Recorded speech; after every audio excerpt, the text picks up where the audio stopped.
Welcome to this evening's meeting of the Muskogee City Council, September 22nd, 2014. Invocation this evening will be by Councilman Ivory Van, and then will lead us in the flag salute. May I bow our heads, please? Our Heavenly Gracious Father, this evening, dear Lord, thank you for enabling us to be here, dear Lord. And just bless our city, Heavenly Father. And bless our management here to make wise and correct decisions. And our Heavenly Father, would you just give you all the glory for all the blessings you give our city. We're a wonderful, blessed city. For we ask all these blessings in your name for your sake. Amen. Amen. Join us for the flag salute. Attention, salute, pledge. I pledge allegiance to the flag of the United States of America and to the republic for which it stands, one nation, under God, indivisible, with liberty and justice for all.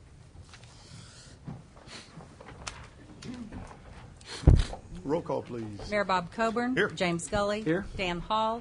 Marlon Coleman. Here. David Jones. Here. Wayne Johnson. Here. Leanne Langston. Here. Ivory Van. Here. Derek Reed. Here. We will now consider our minutes from the September 8th. Should we excuse Mr. Hall? He is supposed to be here shortly, I guess. Oh, okay. We are expecting him here in a minute. Okay. From the September 8th, 2014 meeting and from the special call meeting of September 16th. And is there additions or corrections? And if not, we'll entertain a motion. Move to approve. A motion? Motion and a second. Any comments or discussion? Roll call. Deputy Mayor David Jones. Yes. James Scully. Yes. Marlon Coleman. Yes. Wayne Johnson. Yes. Leanne Langston. Yes. Ivory Van. Yes. Derek Reed. Yes. Mayor Coburn. Yes, and the motion carries. The consent agenda, is there anything that we would like to pull from the consent agenda for any reason? If not, we will entertain a motion regarding consent agenda. Move for approval. Second. Got a motion and a second. Any discussion? Roll call. Deputy Mayor David Jones. Yes. James Scully. Yes. Marlon Coleman. Yes. Wayne Johnson. Yes. Leanne Langston. Yes. Ivory Van. Yes. Derek Reed. Yes. Mayor Coburn. Yes, motion carries. Regular agenda, item number 5, and we have 4 or 5 people. 2, 3, 4, we got 5, 6, 5 or 6 people that want to speak on this issue. Do we want to hear them after we read this? Item number 5.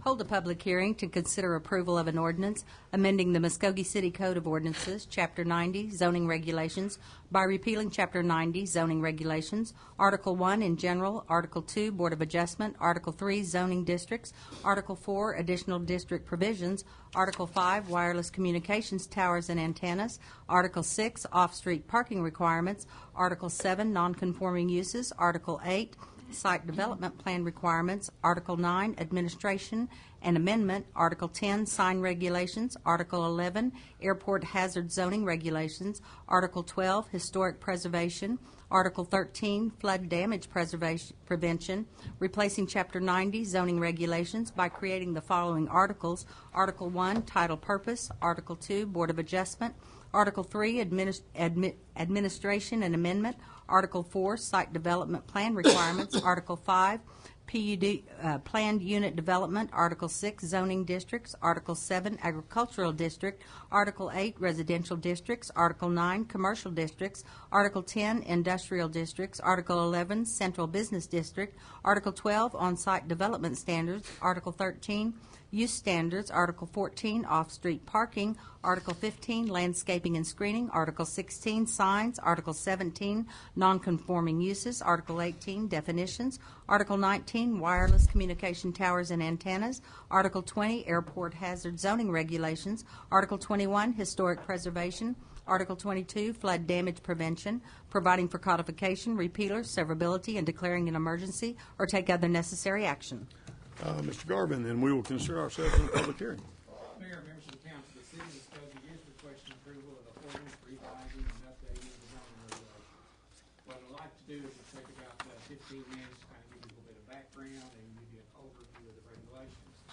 Of course, I can't go through every change.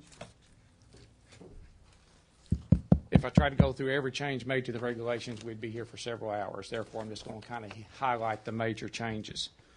Give us the Reader's Digest version. To start with, as you know, Houser Levine and Associates was hired by the city as consultants to help us to update the comprehensive plan and the land use map and the zoning regulations. The first phase was the comprehensive plan land use map, which we had several public hearings prior to submitting a draft to Planning Commission. Planning Commission took a couple months to review the draft. and City Council approved the comprehensive plan in July of 2012. Again, that was the first part. The second part is the zoning regulations update. We held more public hearings prior to starting the zoning regulations. House of Levine put together a draft, submitted it to Planning Commission. Planning Commission met over 20 times reviewing the regulations. All of those meetings were open to the public for public input, and we did have public input during the process. The last set of public hearings for the adoption of the ordinance were set. Planning Commission met on last Monday, the 15th, and recommended approval. Public Works met last Tuesday on the 16th and also recommended approval. And the City Council meeting tonight, which is the last public hearing prior to the adoption of the ordinance. Now, the goal of the regulations was to consolidate, reorganize, and simplify the regulations. Basically, we wanted to make them where they were more user-friendly to the public and to developers. What I'm going to do is just kind of go over some of the major changes within the regulations, and then I'll open it up to any questions. One of the biggest changes was we went from 23 zoning district classifications down to 14 districts. And what I'm briefly going to do is go through each district and just give you a quick summary of each classification. The A1 agricultural, which was previously the A, is very similar to the current district as it relates to permitted uses. You're still allowed to have animals, you're still allowed to do farming, and it is an unlimited amount. The major change to that was the size of the lot increased for rezoning purposes from 1 acre to 10 acres. In the RA, agricultural residential, which was previously the B1A, it's low-density residential development in rural areas. It will also allow up to 2 animals per property, and the lot has to be at least 1 acre in size. If it is larger than 1 acre, you can go in front of the Board of Adjustment and request additional animals, but that will be subject to the Board of Adjustment approval. R1 single family was previously the B single family, and it's basically single family dwellings. You can also have recreational, religious, and educational facilities within the R1 zone. One of the changes to the R1 zone is the removal of the residential design manufactured homes. You can no longer have those within the B single-family zoning classification. They are now moved to the R5 mobile home zoning classification. R2 two-family, which was previously the C, is for two-family dwellings, slightly higher population density. It does not discriminate between owner and rental property, where previously it did. You'd have to be zone C for the owner-occupied and D for the rental. It typically provides for transition zoning between your high and your low-density residential districts. The R3 townhouse was previously the RTC, and it's typically 3 or more individual dwelling units like the row houses and townhouses. The R4 multifamily is combined the D and the D3 zoning classification, and it's a high density, which is typically your multifamily dwellings. It provides transition between the commercial and other lower density residential districts. The R5 mobile home combines the D1, the D2, the MH, and also the RHMD residential design manufactured homes. And it's intended to provide an alternate living style and dwelling type to conventional single-family homes. Typically, they're not compatible with conventional homes. Then you get into the commercial zoning classifications, the C1 local commercial, which combines our current E and E1 zoning classification. It provides for day-to-day goods and services. The development is similar in size and scale to residential use. One of the major changes is that the maximum footprint of the building, a commercial building within this zoning classification, cannot exceed 5,000 square feet. And the C2 general commercial combines the F and the F2. It provides a wide range of goods and services. It's a larger footprint and starts allowing some outdoor display and sales. C3 regional commercial combines the F1 and the F3. It provides for larger scale commercial uses as well as distribution and the car lots developments. Typically, uses within this zoning classification serve both local and customers outside the city limits. I1 light industrial, which was previously the G, it accommodates most industrial development as well as business parks. The I2 heavy industrial, which was previously the H, provides for higher intensity industrial and related uses. And the P, port industrial, which was previously the J, riverfront, basically those establishments that use access to the port or terminal facilities. Then we have the Central Business District, which was previously the Mixed Use District, is intended to create and preserve an accessible and attractive downtown area offering a wide range of residential, retail, office, and service uses within a pedestrian-friendly, compact-built environment. And then you have the PUD, Plan Unit Development, which was previously the PUD. And it's an alternate zoning process where the land can be developed with innovation, imagination, and creative architectural design. And it also has creative approaches to mixed uses like commercial and residential combination. In your package, you should have had this chart that basically kind of gives you the classifications, the old and the new. If you look down the left-hand column, that is the current zoning classifications. The top row shows the new classifications. And you can kind of go through and see where each zoning classification is now going into the new district.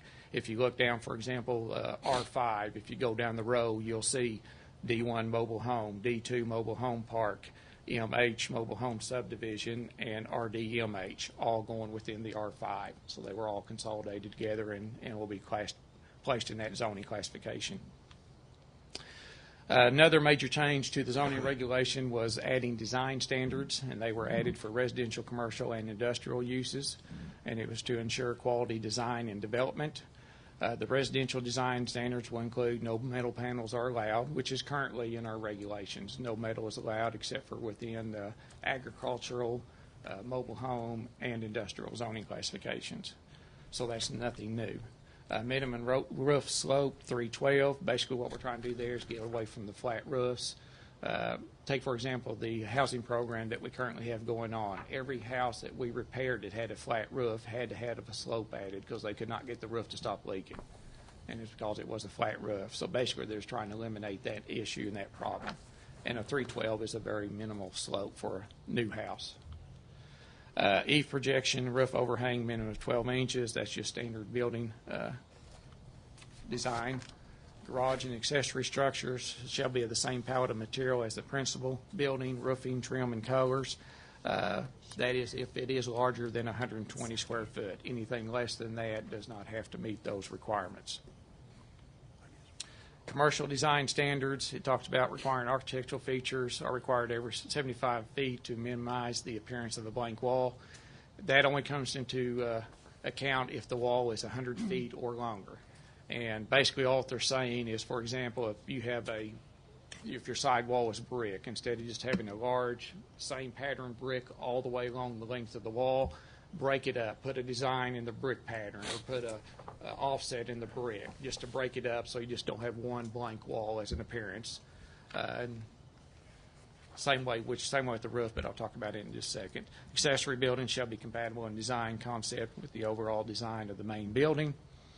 Roof lines, again, over 100 foot must be broken up, either a change in height or some architectural feature, a dormer, something, just to break up the roof line. And again, it has to be over 100 feet in length before that's required. So you're typically dealing with just large commercial developments here, not the small business commercial developments that you'd see within the C1, which is your neighborhood commercial type zoning. Main entrance shall be well defined and provisions made for walkways and landscaping. And I'll talk more about the landscaping in just a minute. Industrial design standards, basically highly reflective wall materials like the mirrored glass is not allowed because of the glare. Accessory buildings shall be compatible with the design concept and the overall design of the main building. Same way with the roof on the reflective surfaces because of the glare. Main entrance shall be well defined and integrated into the overall design of the building. Also, the manufacturing structures that produce odor, where are we at here?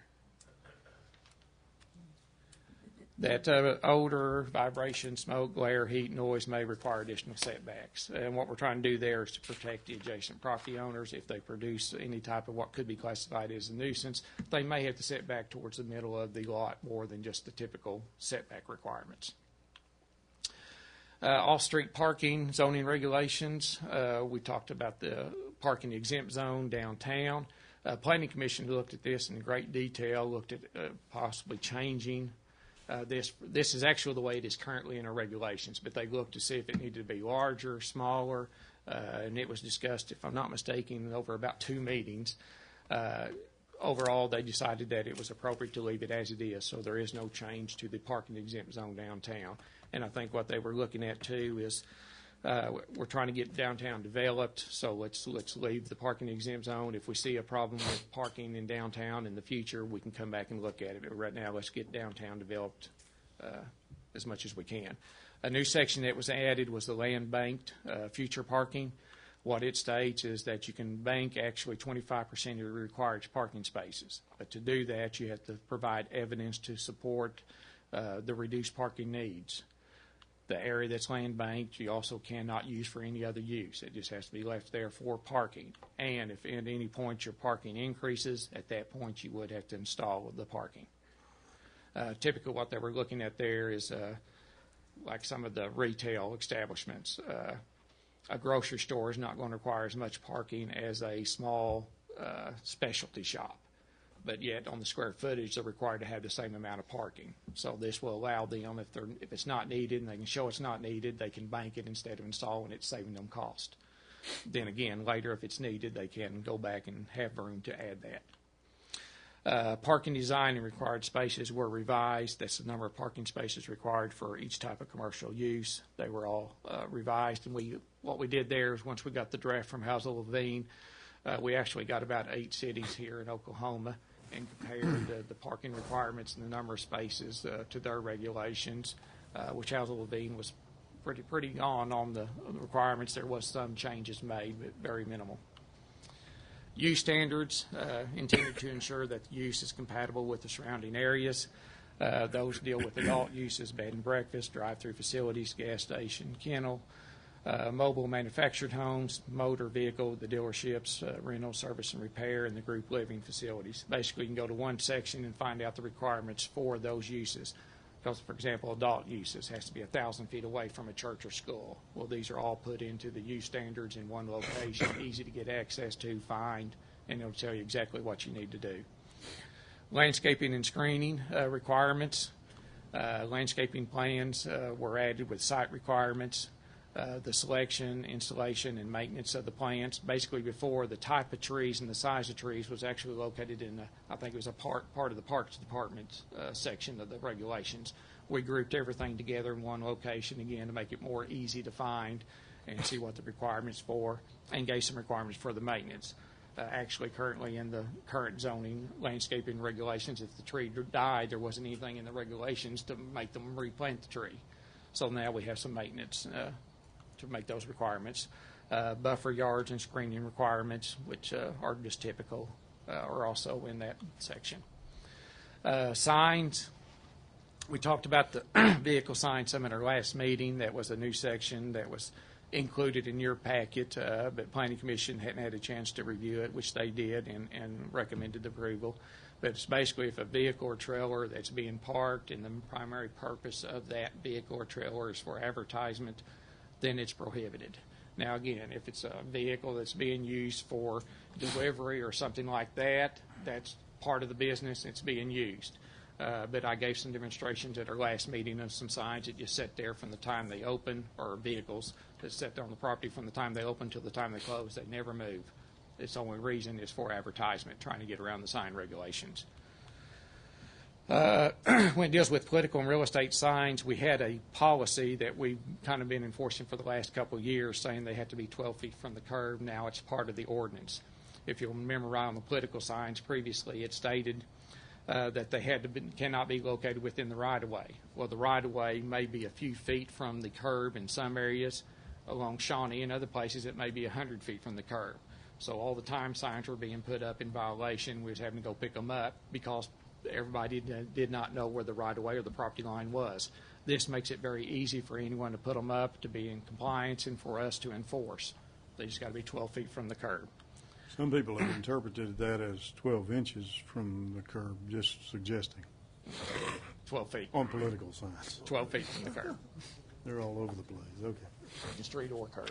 If there's not a curb, it'd be the edge of the street. Exempt signs are just signs that are allowed without a permit, which includes the political signs, the real estate signs, temporary signs. There's a pretty good list of them. Now, the regulations actually contain 22 articles. The articles that was existing was revised, and then there were several new articles added. And again, we'd have to be here for several hours to go over every changes. But a copy of the regulations was posted on our website. They've been in our office available for review. All the changes that we made to the zoning regulations were made to move Muskogee forward. If you look at the comprehensive plan that was adopted by the city of Muskogee, it states how we want the city to be 10 to 15 years from now. It also states goals and objectives. These regulations were designed to help us meet these goals and objectives that y'all adopted previously underneath the comprehensive plan. So we did look at this very closely when we were doing the regulations. Now, at the Planning Commission meeting, there was 2 changes that was recommended. The first one was when it deals with nursery or garden center, and this is not included in your information you have. It was talked about Monday, but not in your current packet. It was suggested that we add it to the C1 zone. Typically, it was left out of the C1 because typically you'll have outside display or sales for the nursery and the garden center, and C1 does not allow it. But they saw that it would be appropriate for neighborhood development for the nursery and garden, so they did allow it. But they said it was going to be a special exception. That way, notices would be sent out to adjacent property owners prior to allowing that use. The parking vehicle signs we've already talked about, but Planning Commission just made that recommendation at their last meeting. I'll be glad to answer any questions. Also, I'd like to recognize Sean Raper, who's chairman of the Planning Commission. I think he signed up to speak, but as chairman of the Planning Commission, I would think he would have an opportunity to address any questions that y'all may have on any issue, since he was involved in the process. Same way with Councilman Hall, who played a major role in reviewing and going over the zoning regulations. One of the questions one of the concerns that I had was on outbuildings, and as I thought from our last meeting, because really I had requested that we make some considerations on it, and I think we should respect the committee and what they came back with. But as I was thinking about that from our last meeting, we have a number of residents that have older brick homes, and if they build an outbuilding, they'll have to build an outbuilding of brick materials. It has to be the same palette of material. If the house is just brick, then yes. If it's brick and part siding, then they can go siding. Getting a mason out right now is extremely difficult and extremely expensive. And getting a mason out to do an outbuilding on an existing structure, that is an extreme hardship. I would just like to see maybe what the committee's thought process was on that. If we could, I can see under a new building, because the mason's already there. They're doing brick on a new structure, outbuilding. We go right along with it. But on an existing structure where we have a house, an older brick house, trying to match that brick. Sometimes the brick's even painted on an older house. And then if you build an out structure to get a mason back, or to get a mason to do a small project, I know how difficult it is for me to get a mason to do a small project, even with relation to the school. It's difficult, but especially on a residential area, it would be almost impossible to get it done. And once you got it done, the cost would be really monumental. So I just wanted to know why. And then, believe me, this was discussed in length at the Planning Commission, and they looked at all different sizes. Basically, what they come down with is a 10 by 12 is a pretty large accessory building for a typical neighborhood in Muskogee, for a typical lot. Anything larger than that, you're getting into the size of a garage, which is big enough they felt it would stand out and should be compatible with the main structure. We talked about 200 feet, because currently under our regulations, anything under 200 feet actually doesn't require a permit. Anything above that. So they looked at 200 feet. After I met with you, we also talked about that, increasing it to even higher. The Planning Commission felt that 120 foot was the appropriate size. Anything larger than that would start standing out in a backyard. 120 square feet is a 10 to 12 structure, basically. Draper, feel free to jump in at any point if you would choose to before your time, if you want to help answer any of these questions. Okay. I agree with Councilor Johnson. I'm concerned about the accessory buildings simply because even on new construction, if you're talking about someone who's having the opportunity to purchase their first home, that's a monument in itself financially. And then to have them to have to brick or to place matching siding on a home that they purchased from Lowe's or Home Depot that is basically up to par, I think that's a bit much. I think one thing that I would like to see to satisfy my support of that is something that said maybe no metal buildings. I could understand not placing a metal shack on a new construction. I can't understand having an accessory building that has to be identical to the structure that's already up. I think that in some instances that's going to prove more of a hardship to people than they can afford to be able to do. Or could there be an appeal, because I'm using a pretty extreme circumstance of an older brick home. Would there be an appeal process on that? Or it's just not within the code? If there was some... You could probably request a variance to the Board of Adjustments, but there is 4 conditions that you'd have to meet. And one of them is the hardship, and you'd have to specify which funding is not considered a hardship. Okay. But that would be about the only option that I can think of. Now, you're the one who will approve or deny these regulations. I mean, so you can make changes if you see fit. Now, of course, the recommendation I'm giving you is what Planning Commission has asked, which is 120 square feet. But you could increase that or get rid of it. I mean, that is council's decision. Yeah, and again, I believe we put boards in place, they make decisions, and we should respect those decisions. And that's what I returned back with, our last meeting, and I got to thinking, man, you take a lot of older homes that are brick, and we have a number, especially that were built during the time period, that are older brick homes, and you're like, they wouldn't have an outbuilding. That just wouldn't happen. It'd be cost prohibitive, and I don't know how many we have that come in for permits for an outbuilding. I don't even know if it's that big of an issue. But it would be something that just wouldn't happen. It would be unaffordable.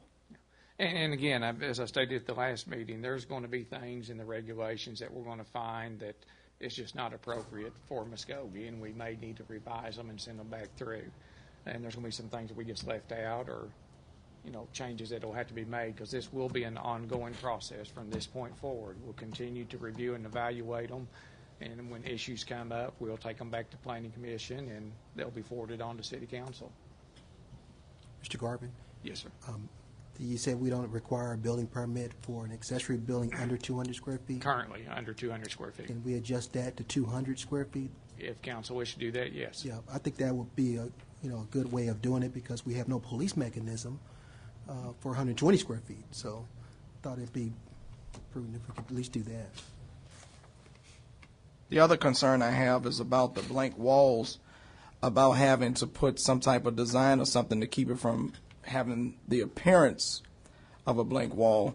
In my mind, a blank wall is a blank wall regardless. And I think to have that additional mechanism in place, I don't understand why that needs to be. I think a blank wall is a blank wall, the same as a roof line.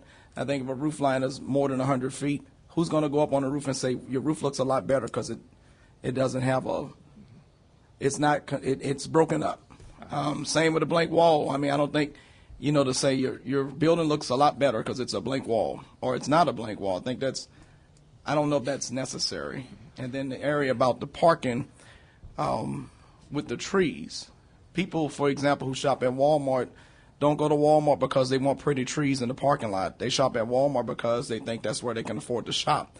And I think if you had a similar type competitor to come to town to put a parking lot in, to require them to put so many trees, so many feet, so much of a distance, I think that might be more of a barrier or a hindrance to them wanting to come. Well, when we discussed which one of these items that you started talking about, the blank wall is to keep it from just looking like a blank wall, to add some aesthetics to it so it looks more presentable. I mean, do we want to take our city to the next level and at least look like we're trying to make a difference in our community? That's some of the arguments that we had. We had the same thing. A blank wall is a blank wall. Why are we going to do this? But when you start going around to other cities and you see how they do their buildings, their ceiling, their roof lines are kind of offset a little bit here and there to break things up, to keep it looking like if someone took a box of Legos and stuck them together and it's just a straight flat building. And I started looking at our town, and then before I voted on this and started going to Bixby and towns that are starting to grow, and they all kind of have this same structure where they have the diamonds or something in the side of the walls where it just breaks it up, makes it look like someone thought about it and still just leaving it flat. And the kind of jump over to your parking lot thing, look at our parking lots that don't have trees in them. Then go somewhere that has a small tree here or there in the little islands, and the islands kind of break it up, and it also helps people from flying through your parking lots and everything else. It just kind of puts little barriers up, little places. You know, you might want to park your tree under one of those shade trees while you're at the parking lot at Walmart. But those are some of the things that we thought about when we were looking at this. It's just we had the same thought process you're having. It's just when you go to other cities and where they're going and what they're trying to do and the aesthetics and the welcoming, the homey feel that you get from not having that blank wall to having those trees in the parking lot, it's kind of what we're wanting here. I mean, we want to be welcoming. We want to have that next step where people go, man, Muskogee is starting to change how they look. Because right now we have a lot of buildings with blank walls and no trees and parking lots. But if we want to take that step to grow Muskogee and to look like we want to grow and we're open for business, as Mayor Coburn always tells us, we got to do some of these small things, even though they seem, well, it costs a little bit more.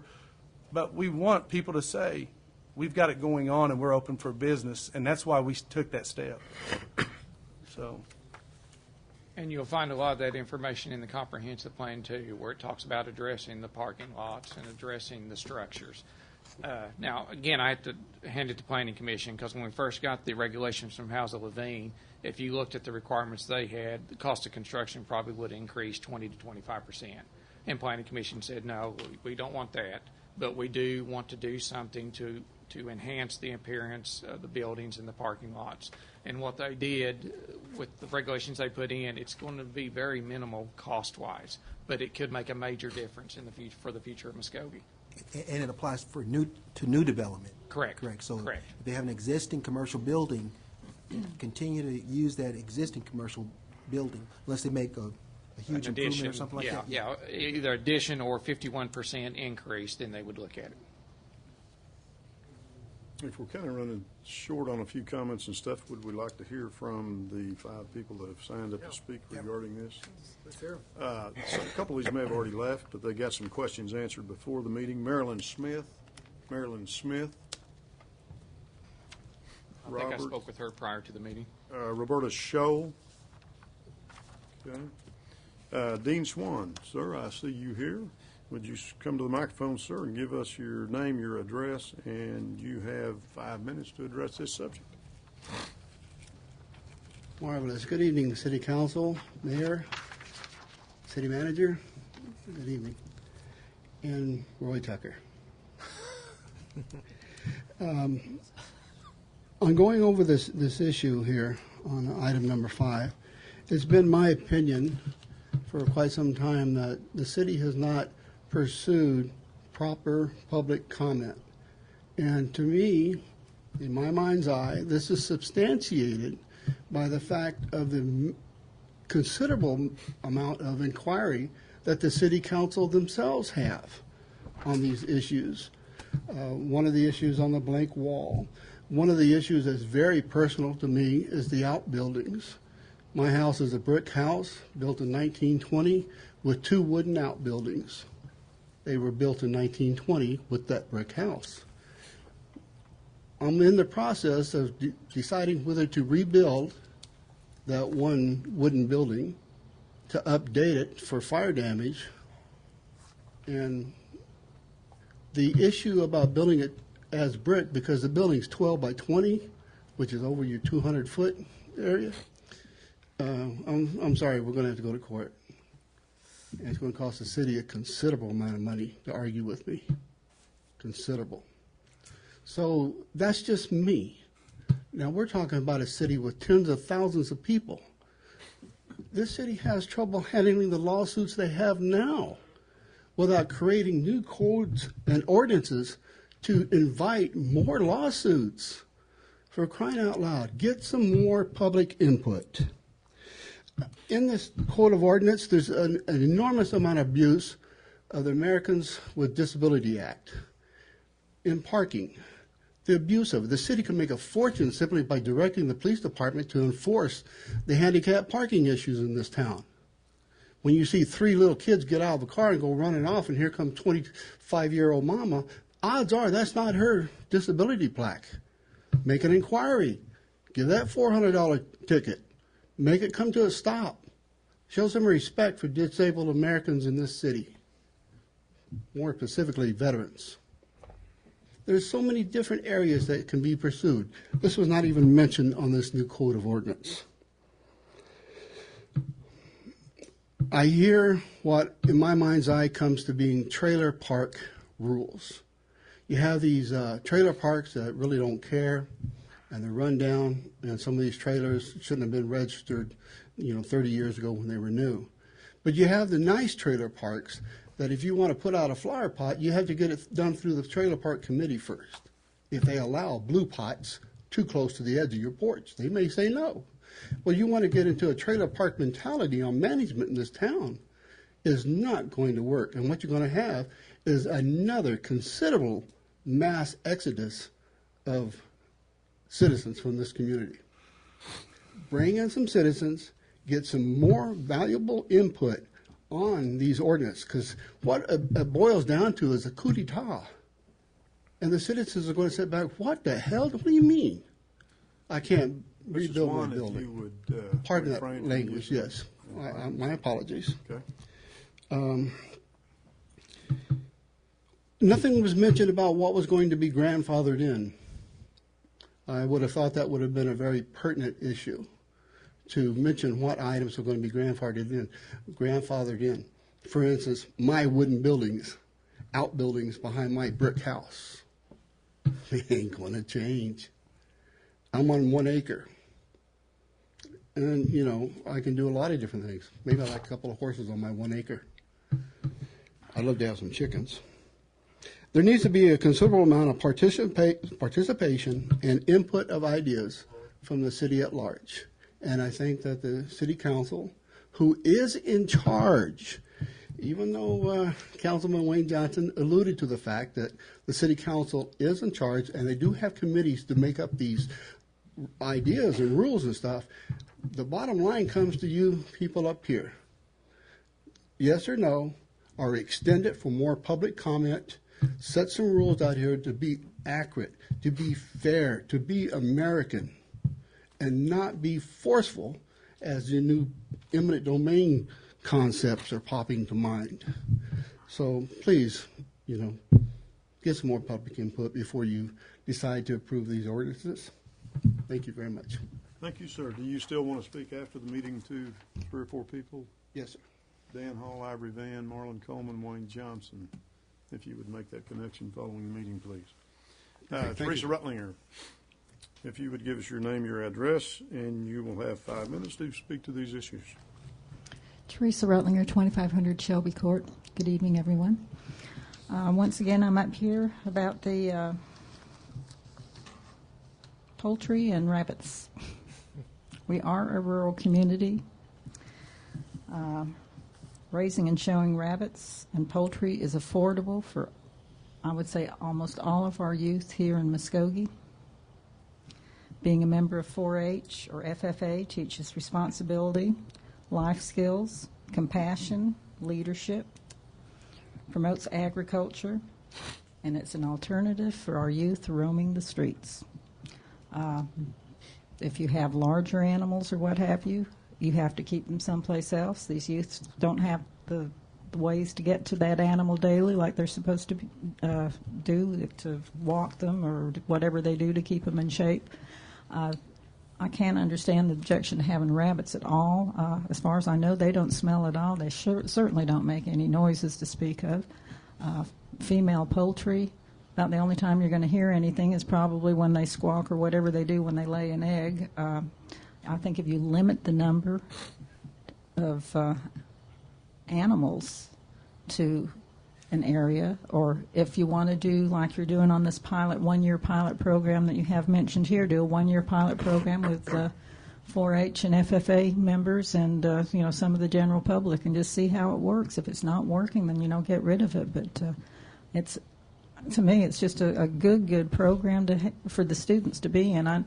I wasn't in 4-H or FFA, but I did have a horse, and I can tell you I couldn't wait to go home and do my homework and spend the rest of my time with my horses, and it kept me out of trouble growing up. There's also a lady here that came a little bit too late, but she's got a petition already where she's got over 350 people that are for this, and they're not all 4-H or FFA people. It's just, John Q. general public here in Muskogee. I have a friend who has a daughter that lives in California in a very populated area, and she was allowed to go ahead and have chickens in her area. She's moved to Chicago, and I don't know if she's going to pursue having chickens there or not.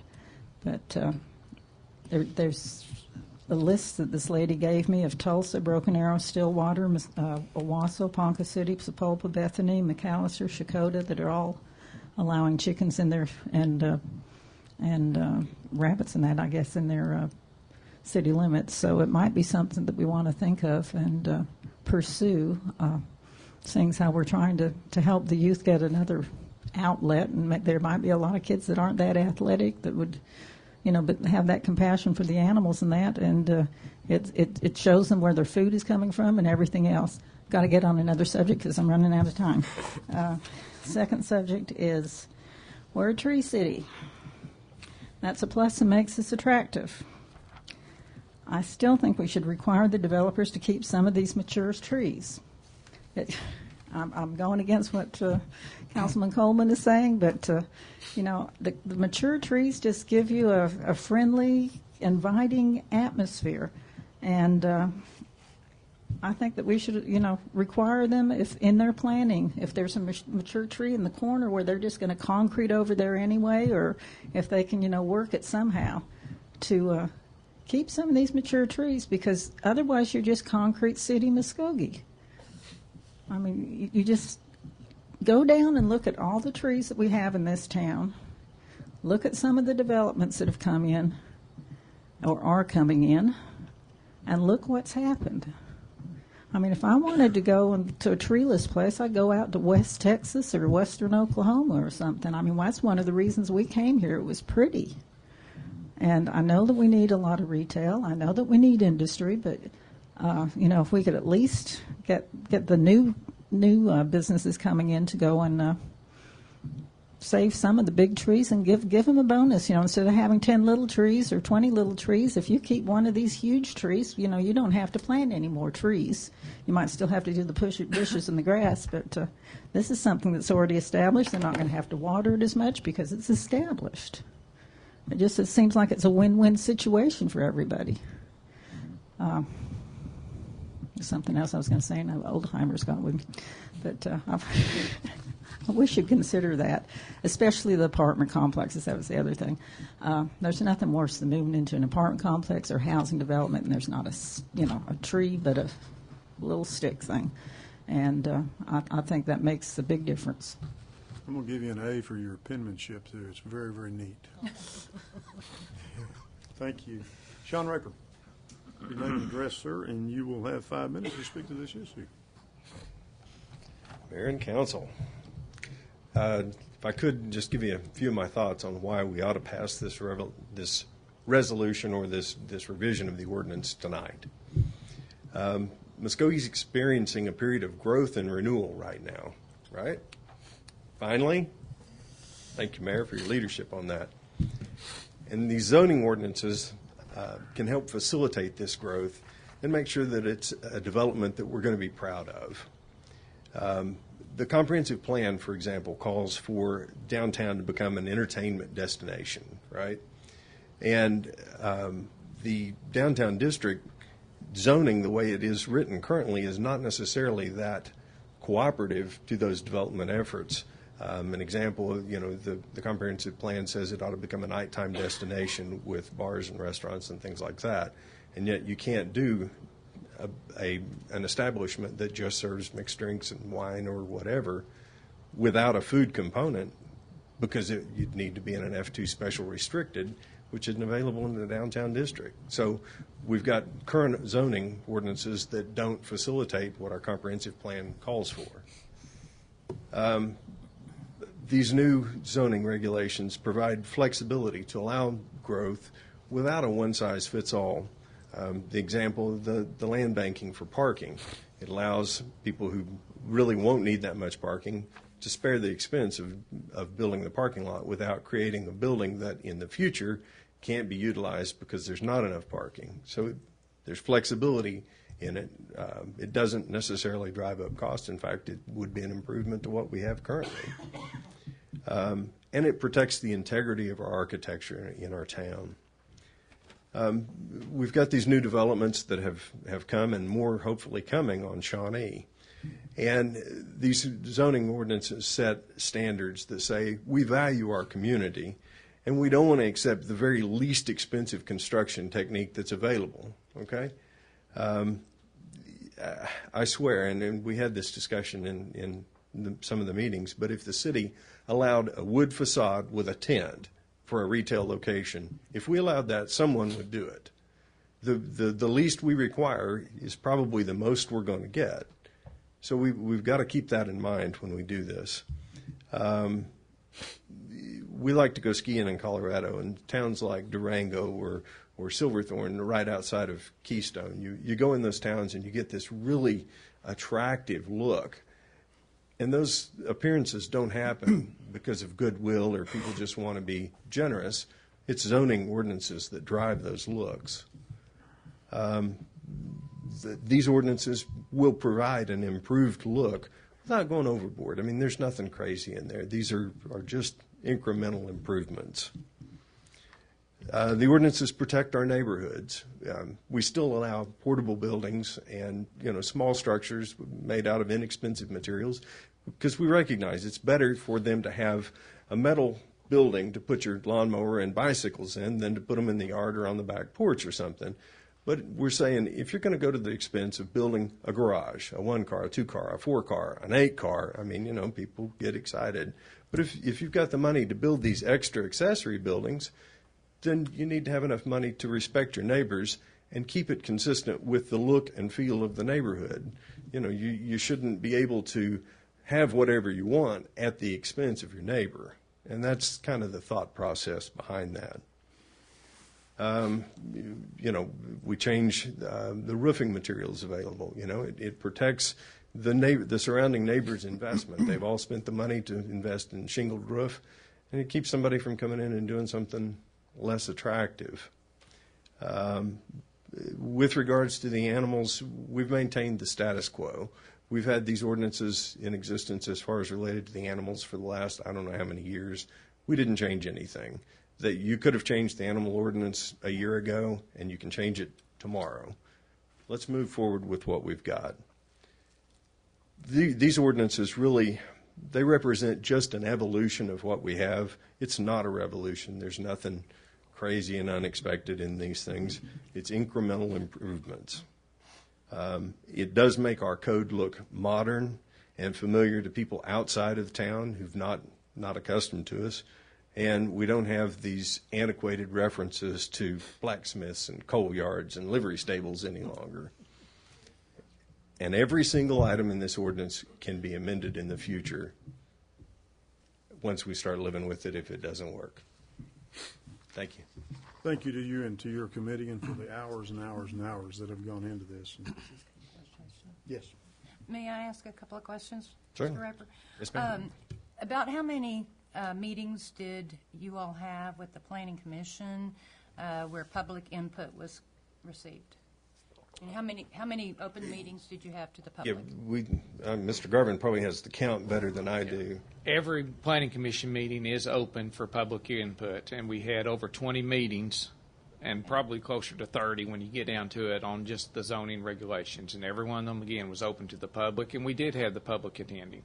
We had some that most of the meetings, actually. We had one or two that was basically at every meeting, giving us input and participated a lot in the decision-making. We also had public hearings prior to even receiving the draft regulations. So we've Could you tell actually me, Gary, had about 30-plus actual hearings where we would get public input. And they finally limited you to an hour and a half per Planning meeting. Commission I was going to point that out. out. I did limit Mr. Garvin to 90 minutes because people get, they have other obligations, but we genuinely spent 90 minutes every time. I mean, And that's what I there was a understood. lot But I of just time wanted on to it. make sure that the public understood that there had been numerous meetings where public input was requested. And poultry's an offered. example. We had a long discussion related to that when we were on that subject. And the committee moved it forward, making no change. And those were all in addition to the 3 recent ones that we've just had, correct? That's correct. So we're talking 25, 2 30, years. 35, 2 something years. like Close to that. 2 years. Okay. All right, as to the grandfathering in, I want to be sure that we're all straight. This is for new structures, correct? So everyone currently that has a structure does not have to change that to And update. So Mr. that Tucker is would be the grandfathering. authority on that, but I think he's going to tell you that without regard to what we do in the zoning ordinance, we can't apply them retroactively. That's exactly right. Okay, which is what grandfathering is. Yes, ma'am. Okay. It is for Great. new construction. Okay. Well, I just wanted to make sure that everybody understood all of that, because I know there were some questions about that. I want to commend you all. I think you've done a great job. We have a great vision for Muskogee right now, better than since I've lived here, and that's been a long, long time. And I think that these things are going to help make our neighborhoods safer, more friendly. The new developments are going to have some great regulations to follow that will make our city much more appealing to those of us who already live here and those who will be coming. Thank you. Thank you. If there are no other questions, let's close the public hearing portion. If I could, one more time, Okay. if you'll indulge me just half a minute, but Okay. to Councilman Coleman's comment about the blank wall, let me give you an example of why we think this is right. Green Hill Cemetery, they built a new office facility there, and instead of just a bricked wall on the side that faces a street, because there was no intent to put windows there, but they actually framed the window and then bricked them in. So it looked like it originally had been a window and then bricked in. But that adds so much character to that building as opposed to just a brick wall. And as we develop on Shawnee, in particular, where you're going to have these big box type developments, if we're not careful, we'll end up with exactly that, and that's just some big boxes. And when that particular retailer leaves, what are you left with? But just, a great big box. So that's thinking on that. Thank you for your time. Thank you, sir. Now we'll close the public meeting. Are there additional comments and questions by staff and council? Only thing I would add is that I appreciate also what the committee has done. I just think that zoning regulations should match the logistics and affordability commensurate with the socioeconomic demographics of everyone involved, particularly in the area of the accessory buildings. I could live with some compromise on the brick siding or the blank walls and even some extent with the roof, but the accessory buildings, I think, still is a bit excessive. Could Other I? comments? I would like to have one comment, because this isn't the first time the poultry and the rabbits have come before this council in my tenure here, and we basically said, we'll just turn our head, and we just won't enforce that portion of it if 4-H or had the rabbits.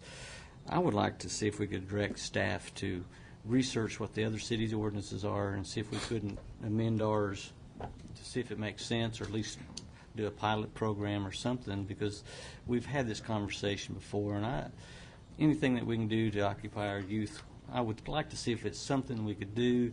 Chickens living next door to me, crowing at 4 in the morning. I wouldn't be too happy, but I'm not too happy about the dog barking at 4 in the morning either. But I would like to see if we could direct staff to look at that issue for us. There is a group that, under my comment and direction, is getting ready to put together a presentation to come back to Mr. Garvin representing 4-H and FFA students and that You know, kind of whether it's a thing. license or whatever. Yeah, and I'm thinking that will probably happen within the next 30 days. Good. And Planning Commission did discuss it, and they said they would be glad to hear it and review it and see if it needed to be recommended or if requirements need to be set on distance, number, and so forth. Their main purpose, though, this was just brought up at the very last meeting, their main purpose was to go ahead and get these regulations approved and then present the request to Planning Commission, and they would review it and give a recommendation at that point. Well, and when we kind of touched on this, I asked my neighbors what they thought about chickens and animals in their backyards, and they were not for it. Okay. So, and I mean, but Grandview 7 may be wanting it. I don't know. I know that mine in Phoenix Village do not want it. I think rabbits and whatever, but I'd at least like to look at it and at least be able to give our citizens an explanation as to why and what other cities are doing. David, David Adams, that was here at the last meeting, will be the one that's helping put that group together I, for that to happen. I think it's a good idea myself, you know, have poultry in your yard. Because like I said, it depends on what area of town you live in. It's like Country Club where you live, Mayor. Probably chickens wouldn't be fit your neighborhood. But in Midland Valley, they fit our neighborhood. Because where I live, I have cows. And like I told you the other day at Public Works, I remember when I was a child, I'd go out there, grab the chicken. It's neck. Okay. I do remember that. You remember that? It's not in the minutes. Okay. But I would like to thank everybody that's on the Planning and Development Committee because it did take a lot of time, and we would read it. He would email it. Gary would send it to us. We'd read over it, mark it all up, give it back to him. He would come back, put it in red writing, write all the changes. We go, no, that's not good. We'd send it back to him. I mean, we spent a lot of time over each one of these sections, and I'm not saying that we should overlook anything. It's just, we spent a lot of time on it, and a lot of the questions that y'all have tonight, we did answer. We had those same questions, and guys, that's why I'm wearing these right now, because it was a lot of reading. So, thank you. You frustrated Gary to the point that it caused his hair to all fall out. Whoa. But I think on the and now really, and that's why I think we should respect what the committee's come up with. They done a lot of. We're looking at it with just a small view, even though we've spent some time on it, but they've spent lots and lots of labor and time. 2 years. So they didn't take it. None of them took it lightly, and I really appreciate their time and efforts in it. So as we see things come up, but just like we were talking about the social economic standards of different areas of our community, and we were talking about like Country Club. In Country Club or another area of our community, it's quite possible that somebody could afford some acreage and have an animal to show. Yeah. Well, in another area of our town, they wouldn't be able to afford that, and we could make accommodations there where we could have 1 or 2 rabbits that they could show. So there's where I think it's a great opportunity where we're looking at possibilities through the 4-H or the FFA, and we're making accommodations for social economic standards that are different in our community. I think that's great, Mayor. I'm going to make one more point on this chicken. One thing about a rooster, at 6 o'clock in the morning, he's going to crow. It's like an alarm clock. You know, that's The point of that is, That's the one you ring the neck. to let you know he's alive and well. Neck ringer I'm is. just giving y'all some kind of, country information. Thank you. I would consider a motion in this regard. I think Move we for approval. Second. got a motion and a second. Is there any discussion? I guess the other discussion is we talked about 200 square feet. I'd like for us to be cognizant of people who are asking for a variance to see if they meet that code. Okay. Any other comments? Roll call. Deputy Mayor David Jones. Yes. James Gully. Yes. Dan Hall. Yes. Marlon Coleman. No. Wayne Johnson. Yes. Leanne Langston. Yes. Ivory Van. No. Derek Reed. No. Mayor Coburn. Yes. Motion carries. And we will now need a motion regarding the emergency and Move for emergency. Second. got a motion and a second regarding emergency, which will enact it, I guess, immediately. And any comments or discussion? Roll call. Deputy Mayor David Jones. Yes. James Gully. Yes. Dan Hall. Yes. Marlon Coleman. Yes. Wayne Johnson. Yes. Leanne Langston. Yes. Ivory Van. Yes. Derek Reed. Yes. Mayor Coburn. Yes. Motion carries. I guess Thanks for everybody for the input, for the staff hours and hours and hours put into it, for the volunteer hours that were put into this as well. And I think we would be wise to be sensitive to the comments, as other people have said. Item 6, please. Consider approval of an ordinance amending Chapter 2, Administration, Article 5, Board of Commissions, Division 9, Park and Recreation Board, providing for consolidation of the existing tree board into the Park and Recreation Board, incorporating duties of each, amending the process for filling vacancies, modifying size, providing for repealer severability, and setting an effective date or take other necessary action. Mr. Tucker. Mayor, members of the council, as this was presented in committee and recommended for approval, this ordinance consolidates the tree board with the Park and Recreation Board. It expands the Parks Board to a 9-member board as opposed to 5. It also creates a provision whereby each member of the council has the power of appointment of 1 member. And that will be based upon seniority on this particular board since it is already partially populated. I believe in committee we looked at that and determined that there were 2 spots that would be expiring within the next 2 years. So immediately upon passage of this, there will be 7 vacancies that can be appointed by each of the most senior members of the council. Additionally, this does incorporate the duties of the pre-existing tree board. As I had mentioned before, we have been a member of Tree City USA, and I think I used the number of 50 years. Of course, that was an exaggeration, but we have been a member for 26 years. And in order to maintain our tree board, being a Tree City USA, we have to have a tree board or department, a tree care ordinance, which this does satisfy, and a community forestry program, as well as an Arbor Day observance and proclamation that's due every year. So as long as we continue to do those things, this ordinance provides for continuation as a Tree City USA. Happy to answer any questions. I recommend approval. One of the things that I had thought about on this is I really like the new recommendations where each one of the city council has an appointment to the boards and commissions, and we've consolidated them down.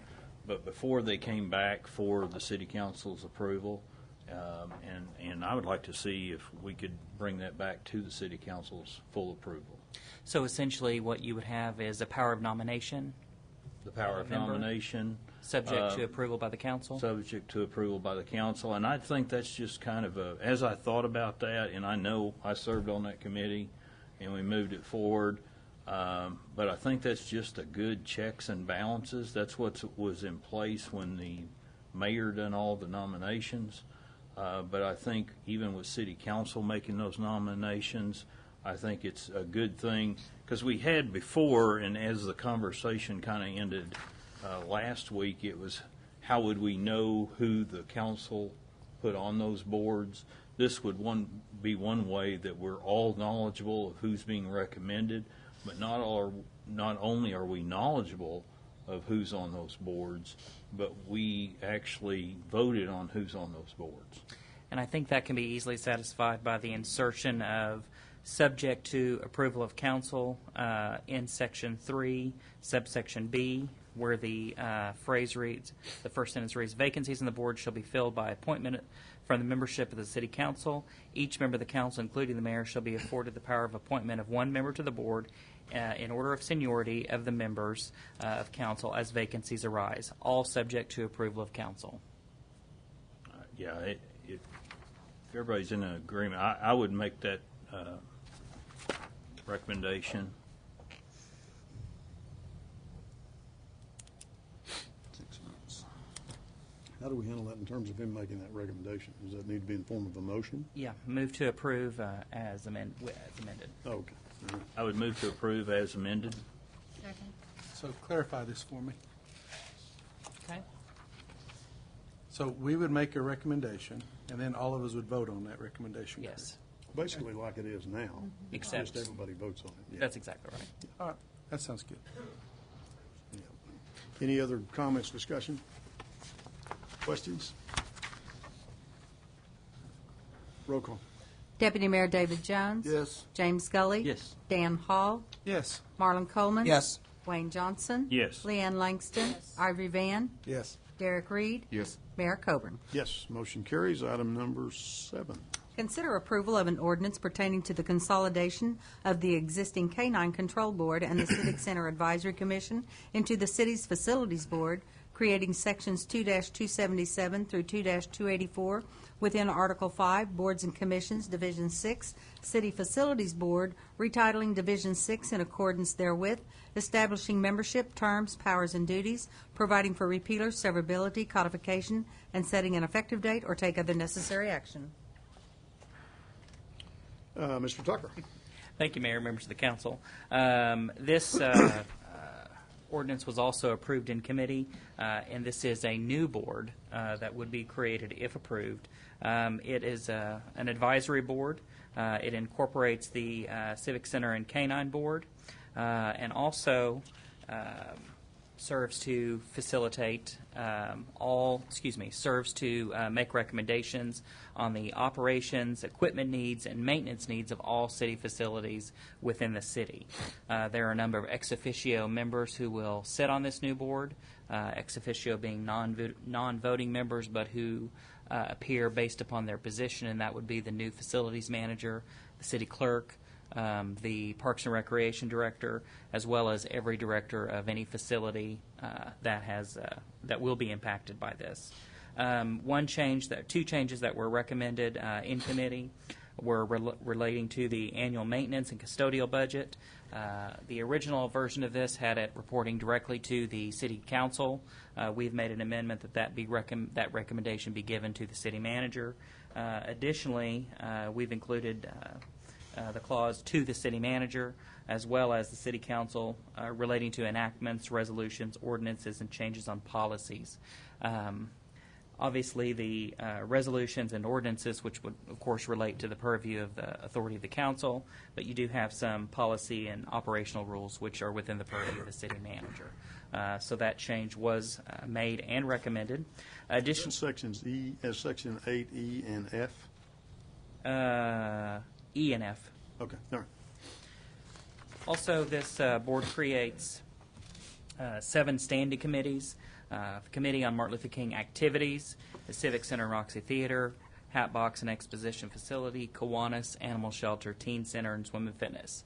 And those are, of course, our major city facilities that are used most by the public, which also have rental fees and things like that. This board would, of course, make recommendations as to the budgeting to the city manager. They would also coordinate with the Parks and Recreation Board where the mutual interests overlap. They would recommend improvements on city facilities and methods of increasing public utilization and enjoyment. And they would also provide advice and recommendations to the council on usage or rental fees for any facility impacted. As we all know, the rental and usage fees are established in Schedule A of the Code of Ordinances, which would require a resolution to amend. Thus, the City Facilities Board would have to make a recommendation that would have to be approved by the council. The anticipated interaction between the subcommittees and the facility board, even though there seem to be a number of subcommittees that are created, the authority to appoint the membership of each of those subcommittees lies with the facilities board itself. That will not lay as a responsibility upon the council. Those subcommittees will then make a report and recommendation to the Public Facilities Board. That board will then make the determination whether to bring that forward to either the city manager if it relates to a budget item, or to the city council if it relates to a recommendation on any other level. What's the population on those subcommittees? It is established by the Public Facilities Board. Okay. Additionally, based upon the recommendation from the last ordinance, I presume that we will need to make an amendment to this to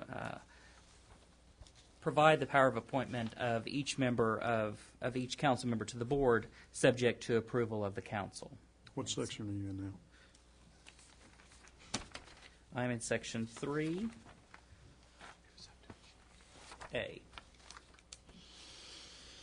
Terms of members filling of vacancies. Okay. All right. Okay. Based upon that, happy to answer any questions, and I recommend approval as amended. Move for approval as amended. Got a motion? Second. Motion and a second. Any discussion? Roy, and again, this was one that we worked on in committee, and where it changed on the recommendation is really because we're going to have a facilities guy. You know, that's what kind of changed because we were wanting to make sure to cover that. The same thing's true with the Martin Luther King Center. It's really going to grow and expand. If in the future we feel like that needs to have its own committee that's appointed by the city council, do we need to do that here? Create a new ordinance. Create a new ordinance. Okay. Okay. I just didn't want to tie our hands that we couldn't do it later, because later on, a year from now, it may be in effect. But right now, it will be that each one of us will be able to appoint somebody to that Martin Luther King committee that can be established. Sure. And currently that authority would fall under the City Facilities Board, Yep. but there is nothing that prohibits making a change to create a new board that is exclusive to the Martin Luther King Center if the council deems it necessary. Okay. Thank you for that clarification. Mr. Tucker, also the the Public Facilities Board, I think you said something to the effect that I think the mayor asked how many people will be on it. There's 9 members on the board. The board, Mayor's the question subcommittees. on the was subcommittees. Right. So those will be appointed by the board. the board. Okay. Yeah, there's 7 subcommittees. Was the reason I was asking that. Okay. Their sizes could vary.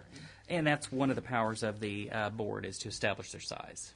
But and make those subcommittees would not come back to the city council for approval. Right. Only through recommendation of the Facilities Board. Yep. Okay, let me point out one thing that I would like to see us do. And Roy, you and I have not discussed this, so tell me how this can happen. Martin Luther King Center, I would like to see us refer to as a Martin Luther King Community Center, as opposed to the way we have previously done that. Is that simple to go back and make that one change here and there, or is there several different ordinances that will affect? No, this is the only one that it would affect. Okay, I would like to see us insert the word community in there as well. Okay. So subsection A would look on section 9, Mayor. 8B was where I had it marked. Is that Oh, okay. as well? And I think that's important as we go forward, because we did make a tremendous effort to all of our citizens to say that it was going to be a community center and try to establish a more community presence. The building committee has been Yeah. very adamant about that Right. through the entire And I think it's just important. I mean, I fail at it. It's just using it in dialogue. Right. But really, through the whole process, it's been about community center. Right. Yep. But yet we still refer to it Martin Luther King Center instead of Martin Luther King Community Center, just shortening it up. But by shortening it up, we're taking away from what it really is. It's about our community. I'll bet it's going to take us quite a while to break ourselves at that. I've got a bad habit or two, so apologize for that. Well, So okay, then I well, think- we had a motion and a second, did we not? We did. Okay. To that And motion, then a we need second. those to be amended, Incorporate in those committed recommended to incorporate recommended these changes. which would be Gully and Jones. Gully and Jones, okay. Yes. inserting community when referring to the Martin Luther King Center throughout the ordinance. I'd agree with that. Yes. So the motion and a second agree to that? Any further discussion? Roll call. Deputy Mayor David Jones. Yes. James Gully. Yes. Dan Hall. Yes. Marlon Coleman. Yes. Wayne Johnson. Yes. Leanne Langston. Yes. Ivory Van. Yes. Derek Reed. Yes. Mayor Coburn. Yes, the motion carries, and I think that brings us to item number 8. Consider approval of an ordinance repealing Section 2-277 through 2-288 and Division 6, Library Board of Article 5, Boards and Commissions, Chapter 2, Administration of the City of Muskogee, Code of Ordinances, and reserving in said sections and division numbers for future use or take other necessary action. Mr. Tucker again. Mayor, members of council, this is a fairly simple one. This is simply an ordinance repealing the pre-existing library board. This board was necessitated when the city owned the public library and operated it. Since the consolidation of the multi-county library system, that is no longer the case, and this board is no longer necessary. I recommend approval. Happy to answer any questions. Comments or questions? Move for approval. Second. Got a motion and a second. Anything additional? Roll call. Deputy Mayor David Jones. Yes. James Scully. Yes. Dan Hall. Yes. Marlon Coleman. Yes. Wayne Johnson. Yes. Leanne Langston. Yes. Ivory Van. Yes. Derek Reed. Yes. Mayor Coburn. Yes. Item number 9. Consider approval of a new ordinance of the City of Muskogee, Oklahoma, amending Chapter 2, Administration, Article 4, Administrative Departments and Offices, creating Division 1, Administrative Reorganization, and adding the following sections within said division. Section 2-112, Citation of Article. Section 2-113, Administration Departments created. Section 2-114, Department of Law. Section 2-115, Department of Engineering. Section 2-116, Department of Retail Business Enterprise. Section 2-117, Department of Administrative Services. Section 2-118, Department of Police. Section 219, Department of Fire. Section 2-120, Department of Customer and Support Services, providing for repeal or severability, setting an effective date, or take other necessary action. Mr. Brown. Yes, thank you, Mayor, City Council. As you know, we've started back in September 2nd. We had work sessions on our administrative reorganization plan. On September 2nd, we discussed modifications to it. On the 8th, we actually approved the actual reorganization. Charter requires, well, it recommends that these kinds of actions be adopted by ordinance. And so this legitimizes or codifies what we've already discussed, with the exception Parks and Recreation will become a division of the Administrative Services Department.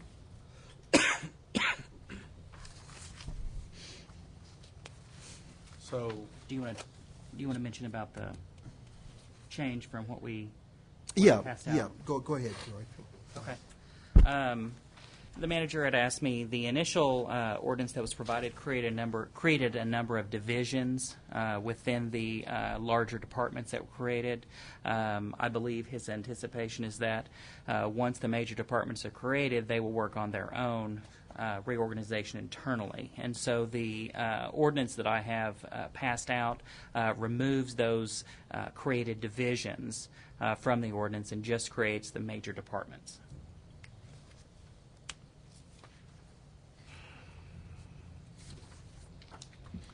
Is there comment or suggestion from this? so on our, let's ask about the organization dealing with our city clerk. Yes, sir. The Parks and Recreation, I've placed that under Administrative Services. Okay. Are you happy? Yes. Move for approval. Second. Got a motion and a second. Is there any discussion regarding the And just ordinance we've been handed? Okay, just for clarification, I want to make sure that the motion that we're approving is the one that was passed out, not the one that's in the packet. And I guess Sure. I'm still trying to read this. I always get kind of aggravated that we get this the day we want to vote. You It haven't kind read of bothers me. No, and not absorbed it and thought about it. No, read it. I can Had probably it 30 get. seconds. I guess my question is with the hay studies and that sort of stuff. It's my understanding that no department heads or anybody's pay gets changed at this time. Is that correct? That's correct. And then as we go forward with the hay study and we start looking at reorganization, I would hope that we're not planning on freezing some staff members as we go forward, because I'm not sure what happens to the next set of, as we move some people into other positions, and some other people are going to get moved down also. I really would hate for us to see freezing some people's salaries, for no telling how many years till they get caught up to a hay study. Is that, hopefully we're going to continue to. Well, we will continue to review compensation for all employees. And so what our next hay, because we will be doing another hay in the future, what that hay will do is look at compensation based on what the actual work the employee is actually doing, and that's how compensation is determined. So it would just depend on if they're green line or red line employees at that point, once the analysis is done. So. Okay, but next year as we go forward and we approve, if we do or if we're able to afford any kind of an increase, all the current employees will still be eligible for that, tentatively speaking? Yes, sir. Okay. Mr. Gully, while you're reading, as I am, one of the things I had a question about was, does this revised ordinance address any of the current vacancies that we have, or how are they going to be impacted? That's a good question. This ordinance only codifies the departments and the vacant positions. It doesn't address that. This is just creating the departments and the structure. The positions, you adopted or you approved back in August, and so that's, if that answers that question. And the last one I have is along the lines of paid, as Mr. Gully was asking, are the existing department heads, are they going to be demoted in pay or just in title? They just in title. Okay. No one will receive a pay reduction. Let me make sure a point of clarification is, because it's referring back to Mr. Gully's question about being frozen. Say I'm a department head and I'm supervising 100 employees. Under the new organizational structure, I'm supervising 50 employees. I will then be regraded under the Hay study, and according to the new Hay study, I will be graded at a lower level. So my pay, in effect, will be frozen. That's correct. Okay. Just a point of clarification. No, that didn't make much, but that means they're never eligible for a pay raise? Well, that depends on how the reclassification is done. Depends on what duties. They'll be evaluated based on what their current duties are. That's what the compensation plan will do on anybody.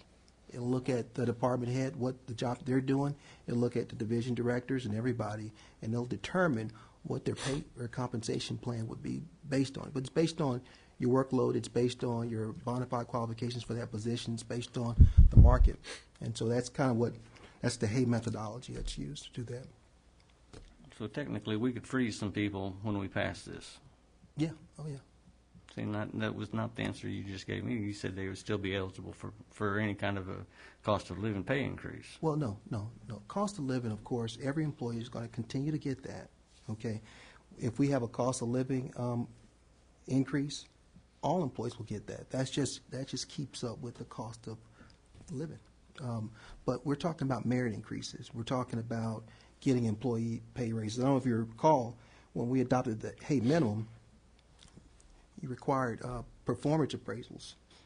The second phase of this is doing performance appraisals starting in January on all the positions, management positions. And so my goal is to tie that to increases, merit increases. Okay. I'm saying that when I hear freeze, that means there's no cost of living increase. No, they'll get, if we had a stipend, for example, like we gave general employees a $674 stipend that they will receive November 21st. Well, they would still receive that too. Okay. I mean, to me, when you say freeze, that means there's nothing out there until I get to that point of. Yeah, they would get everything any other employee would get. It's just their actual wage. Okay. Yeah. Me as a new city councilman, I have a problem with this, receiving something like this right at the last minute. Is that a policy here on this council? No, this is some changes that need to be made before we actually adopt it, and it's not policy, but. Well, when was this paper made? I mean, when was it? Well, it's exactly? attached. Well, it's been changed. It's been changed. I understand that. But the proposed ordinance was provided in the agenda item when we presented back in last week. But when was the change actually done today? I guess yesterday, Roy. No, about 11 o'clock today. Yeah, 11 o'clock today. Yeah. So. Well, next time at 11 o'clock today, could y'all kind of call us on our telephones and tell us we need to pick something up, or y'all can get it to us? I mean, it would give us a kind of heads up. I mean, I'm just a new councilman, but I'm just my interpretation. Yes, sir. So in essence, what all you've done is Section 5 is there. You just dropped the A, B, C, Ds, all that Yes. peripheral stuff. The verbiage is still the same. Yes. We have a motion and do not yet have a second. Is there a Second. Oh, I'm sorry. got a motion and a second? Any discussion? Roll call. Deputy Mayor David Jones. Yes. James Scully. Yes. Dan Hall. Yes. Marlon Coleman. No. Wayne Johnson. Yes. Leanne Langston. Yes. Arvie Van. Yes. Derek Reed. No. Mayor Coburn. Yes. Okay. Motion carries. Item number 9 or 10? 10. 10. Consider approval of an interlocal agreement amongst the Board of County Commissioners of Muskogee County, the City of Muskogee, the Urban Renewal Authority, and the Muskogee Redevelopment Authority for relocation of the existing juvenile detention center or take other necessary action. Mr. Tucker. Mayor, members of the council, I think probably you all have heard rumors of this agreement. I think we've put it on the redevelopment and the city council agenda a couple of times, and we've struck it. As you know, this was one that we were waiting on the Attorney General's opinion on as it relates to the relocation of the Attorney General's, the relocation of the Juvenile Detention Center, based upon the opinion of the Attorney General. There, huh? Sorry. Now we're going to need to provide them all. Right. So at any rate, this was drafted and was submitted to the Board of County Commissioners. They reviewed and approved. The Urban Renewal Authority reviewed and approved. This is the first time it's actually been to council for action. Mayor Coburn and I and Mr. Brown, as well as City Planner Garvin, attended the Board of County Commissioners meeting this morning to discuss this agreement with them, and it was unanimously approved, we're happy to say. They did recommend a couple of revisions that I'm going to pass along to the council. The first is, since this relates to the construction of the Juvenile Detention Center by the city, the Muskogee Redevelopment Authority, that any construction warranties be passed along to the county in their favor, such as if the building has a new roof with a 10-year warranty, that warranty be done in favor of the county, because as is anticipated by this agreement, once the facility is built and once it has received approval from the OJA, it will immediately be conveyed to the Board of County Commissioners in exchange for the existing juvenile detention center on Shawnee. The other recommendation was that with regard to Exhibit A, which references the property that goes along with this, the property that will be conveyed along with the exact site of the juvenile detention center will be all 5.4 acres within the urban renewal area. And the county commissioners did grant a construction easement immediately so we could begin moving forward with that. So if this agreement is, I recommend approval, of course, but I also recommend that it be approved with the following revisions: to amend Exhibit A to include all 5.4 acres of property that are owned by the county commissioners, as well as Warranties. a revision to make all warranties, construction warranties, in favor of the county. Move for approval. Second. Motion and a second, and let me ask for one point of clarification. Do we need to say that Commissioner Stephen Wright will be the contact point? Is that a part of this agreement as well? It is referenced by the agreement. It indicates that the county will make an appointment. Okay, that wasn't a blank we needed to fill in. No. Right. No. Okay. All right. So we have a So motion and a second. Stephen Wright will be the liaison from the Board of County Commissioners, who will have the authority to make decisions as it relates to any of the minor issues such as color, layout, things like that, because the statute, the rules promulgated by the OJ are very specific as to what the facility should have, the size, how many square feet per bedroom. So other than that, Commissioner Wright will have the authority to make that in conjunction with city staff. Cool. Motion and a second. Any other comments? Roll call. Deputy Mayor David Jones. Yes. James Scully. Yes. Dan Hall. Yes. Marlon Coleman. Yes. Wayne Johnson. Yes. Leanne Langston. Yes. Ivory Van. Yes. Derek Reed. Yes. Mayor Coburn. Yes, motion carries. Item number 11. Consider approval of a resolution declaring the necessity for acquiring certain real property within the urban renewal area to facilitate the abatement and redevelopment of a declared blighted area of the city of Muskogee, with said area being bounded by North Frontage Road and Talladega on the north and south, respectively, and North 11th Street and Chicago to the west and east, respectively, authorizing the Urban Renewal Authority to exercise powers of eminent domain of any parcels which cannot otherwise be acquired or take other necessary action. Mr. Tucker again. Mr. Mayor, members of the council, this is the certificate of this resolution of necessity, which will grant eminent domain powers to the Urban Renewal Authority. As I mentioned, I believe in the past, there has to be a symbiotic relationship between the City Council and the Urban Renewal Authority to make sure that the project that was recently approved gets done. One of the checks and balances that is created for by statute is that even City Council adopts the plan, it's up to the Urban Renewal Authority to execute it. Sorry, lost my train of thought now. So anyway, the Urban Renewal Authority then executes the plan. They have powers of eminent domain, but only when the City Council passes a resolution of necessity, essentially giving rise to those powers. And so that's what we're asking for today.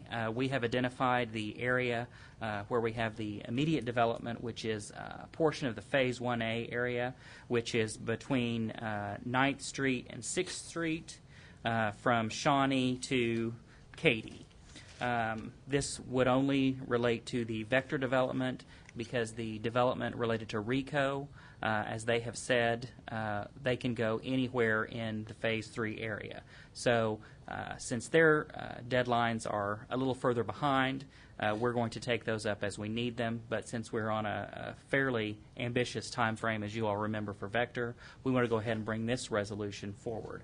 Now, I'm happy to report that we have made contact with 95% of the owners in the area, and once the county commissioners have been granted the conveyance of their property in accordance with the interlocal agreement that was just passed, we have a significant portion of the property. However, it appears that there will be some parcels that we are unable to strike a deal on for voluntary acquisition. And so that is why this resolution is necessary. It is a prerequisite before the Urban Renewal Authority can exercise any powers of eminent domain. But nonetheless, they have not essentially voted to approve exercising any of those powers, but this is a prerequisite to asking them to do that. I'm happy to answer any questions, but I recommend approval. Mr. Tucker, this only applies to the current development? That's correct. Okay. And that's 6th Street to Chicago? No. 6th to 11th. No, 6th to 9th. 9th to 9th. And, Shawnee to Katy. and in this section, there are no homes. No residences, correct. Okay. I would entertain a motion if there's no discussion. Second. Motion and a second. Discussion on this item? I would like to point out this was my exact concerns last week. We were talking about this. I knew this was going to be a factor when we're talking on a short time frame. I know on this property, this is essential. I mean, this is essential. I just think in the future, it's very, very important when we start getting into where it's going to be residential areas. And there's very few properties there that we have residential.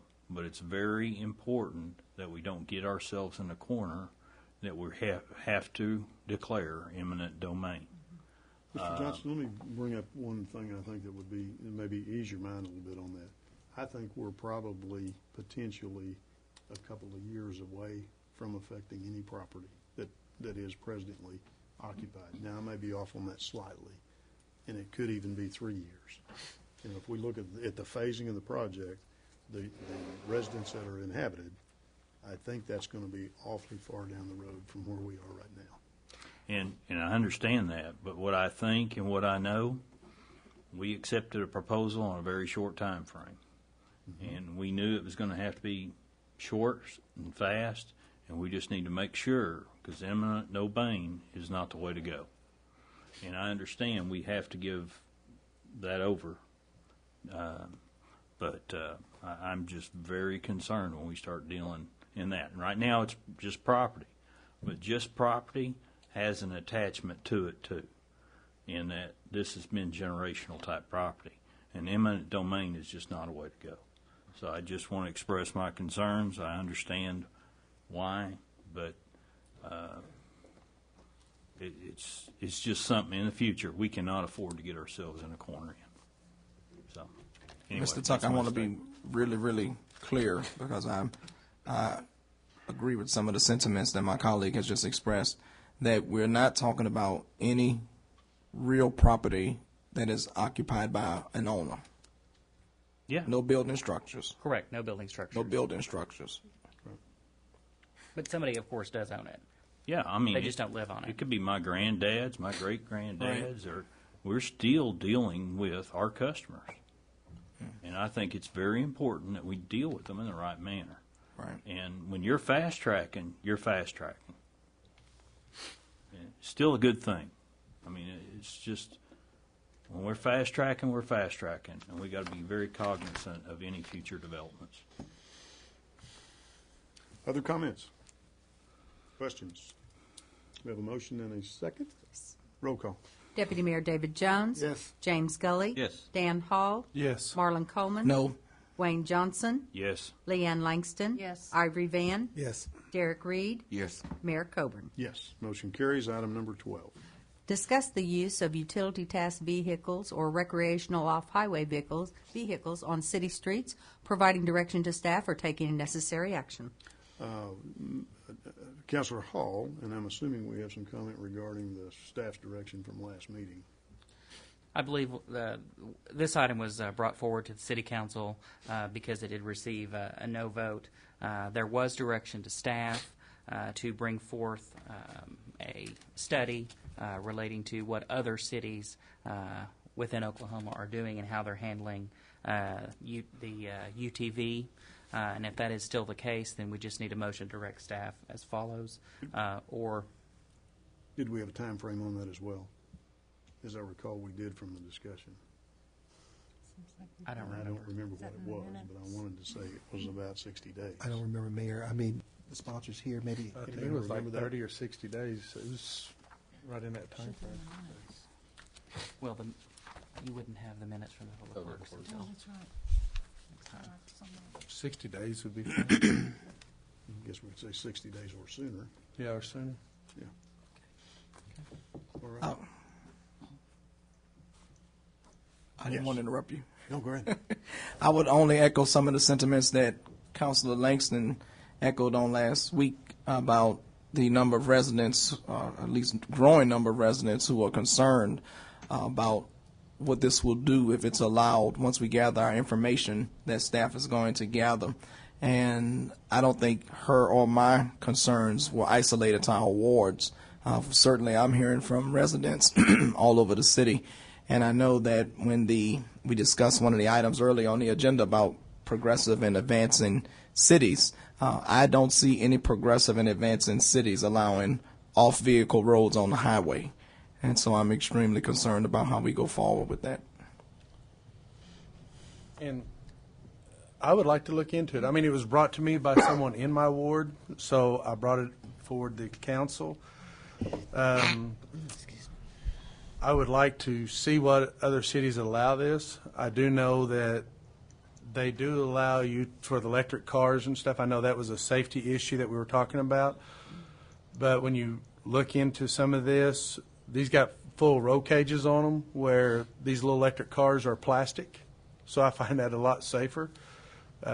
Driving one of these little electric plastic cars at 40 miles an hour, it was kind of scary. It won't go 40. Oh, yes, this one does. I've got one. It'll just And go he 30. tested it. If you want to bring it by, I can fix it for you. Anyway,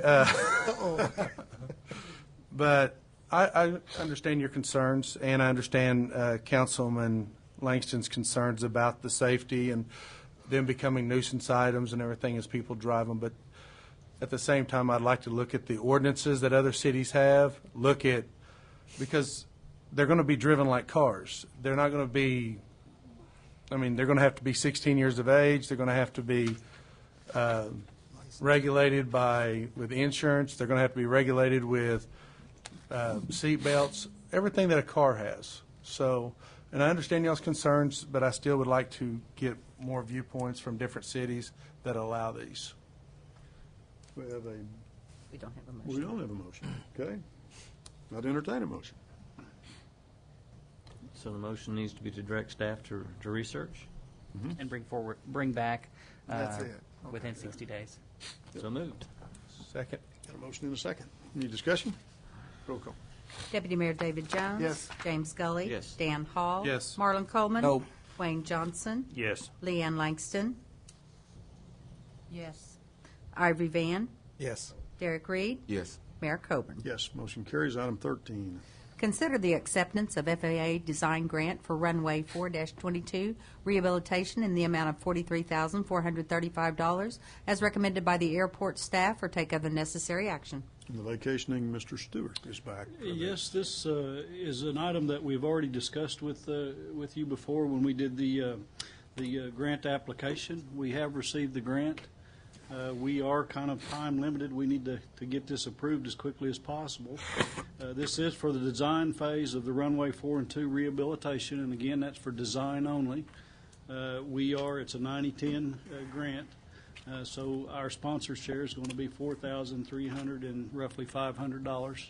The money is available. It is paid for out of airport funds, and we recommend approval. I can go through the project if you'd like, but as we proceed on, we'll be back with this item more. So this is to accept the grant. We do recommend approval. Move for approval. A motion and a second. Any discussion? Mr. Stewart, for clarity, for those in the audience who may not be aware, it's along, for lack of better choice of words, the lines of a matching grant. So in other words, we're only paying 10%, and the grant covers everything else. It's a 90-10 grant. 90-10. That's absolutely correct. The FAA is paying 90%. Our local sponsor share is 10%, so it's $4,300 and roughly $500 to us. And the lion's share goes to the FAA. Again, it's for the design phase only, so the project itself will be a significant amount, but that will also probably be a 90-10 grant when we bring that back to you. Thank you.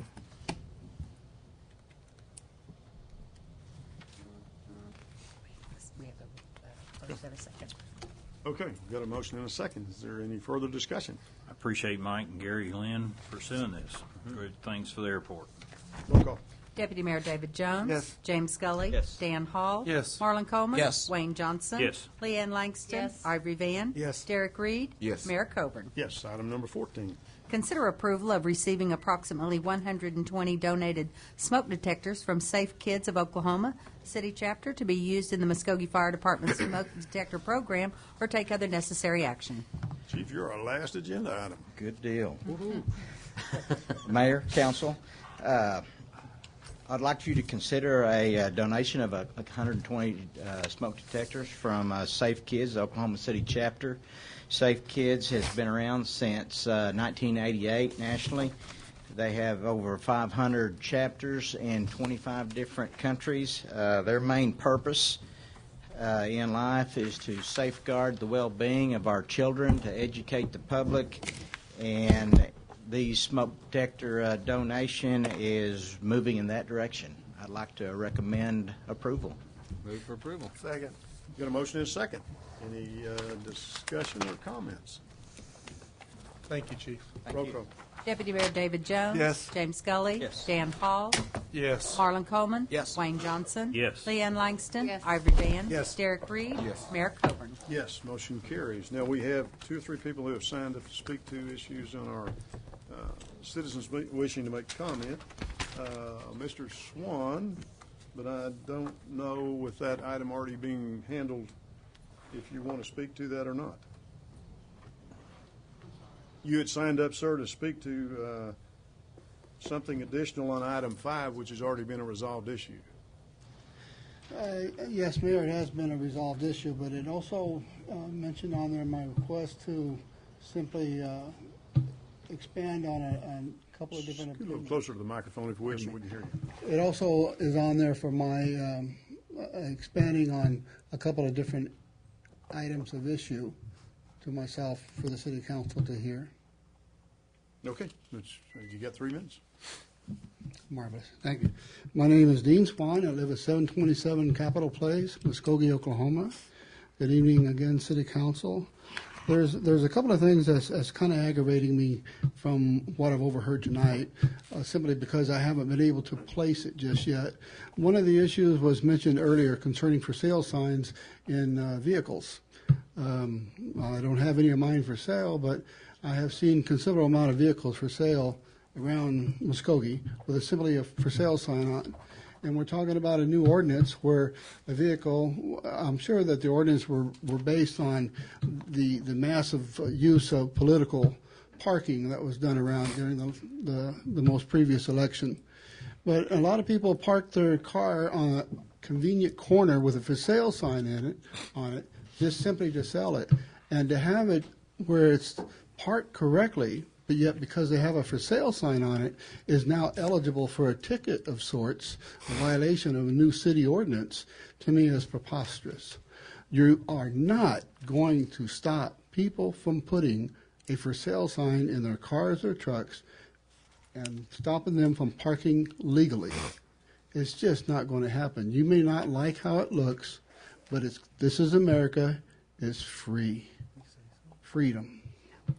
Another issue was the speed that the City Council is moving forward. I'm concerned about the abuse of the majority of the citizens of Muskogee, which, as you can see, I promptly represent as blue-collar workers.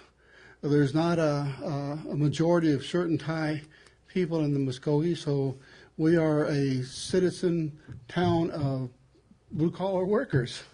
And that's what our town needs to represent, not some fake facade of shirt and tie and high-dollar money. I understand that the city of Muskogee, I believe, is moving in the right direction. I absolutely love it. The mayor has been very instrumental in this. The only problem that I worry about it is we want to grow as fast as China, but we shouldn't be using methods that China might want to use, like the horrible issue of eminent domain. It should make every American citizen sick to their stomach, just the fact that it needs to be used. It needs to be avoided at all costs. One of the issues that determines a city being good or bad is the damage that is done in its growth. And I recommend that the city measure that by a reduction in the lawsuits that are filed against it. If they can reduce the suits, obviously they're doing better behavior. So that's just one item to look at. Thank you very much. Thank you, sir. Mrs. Rutlinger. Mr. Swan, one thing I would suggest is maybe you talk with Planner Garvin, because I think one of the things that you mentioned about the for sale signs, I think there may be some rules that would allow for that. Okay, I was just going over the presentation that was done earlier, and so that it threw me a curve. Not that none of mine are for sale, but it sounded to me like just simply being parked in front of my house with a for sale sign, it would be parked wrong. No. Mrs. Rutlinger, we're ready for you. Please give us your name and your address, and you'll have 3 minutes. Get it over with. This is Teresa Rutlinger, 2500 Shelby Court. Good evening again. I have two things I want to talk about. One, very quickly, I also went to the county commissioners today, and they said something about a construction easement, giving that ahead of time. My understanding from talking to some people that construction easements means that they can go ahead and wipe everything off of that piece of property, trees, grass, whatever they want to, getting it ready. Once again, pleading for trees. Keep a few mature ones if you can. Talk to the developers. See if he'll work with us. Let's make it a pretty area. But my main comment tonight is I am extremely concerned about the crosswalk that is just north of Shawnee and the York intersection that the Bacone College students use to get to their library, to get to Taco Bell. It's always been a bit of a problem, but 2 times in the past 4 days I have stopped in my lane, and the car next to me has just zoomed on down. And this was a group of 5 young guys. You couldn't help but see them, and they just zoomed. I mean, they could have gotten hit. It's a very dangerous thing. I went to ODOT today, and they kind of said, well, yeah, we put the reflective paint that lasts about 1.5 years on. Well, it's not reflective at night anymore, guys.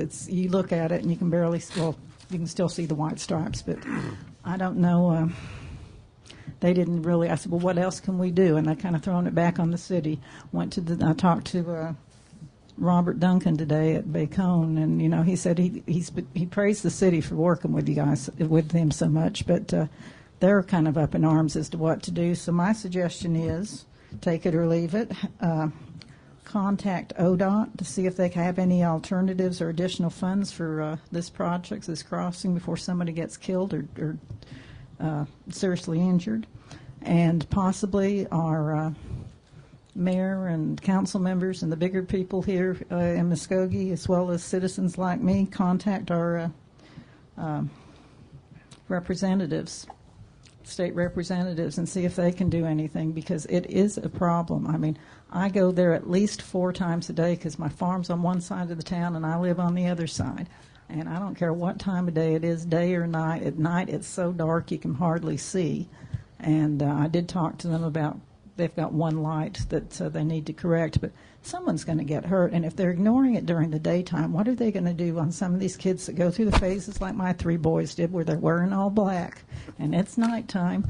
And if you're not familiar with it, you're going to go ahead and get, hit somebody. I don't know if we can write something that says crosswalk ahead, like they do in Tulsa when you take that one turn and it says 240 this way or 244 this way or whatever it is. Do something like that. But I guess that would all have to go through ODOT. But I am really, really concerned that we're going to have a fatality there or serious injury.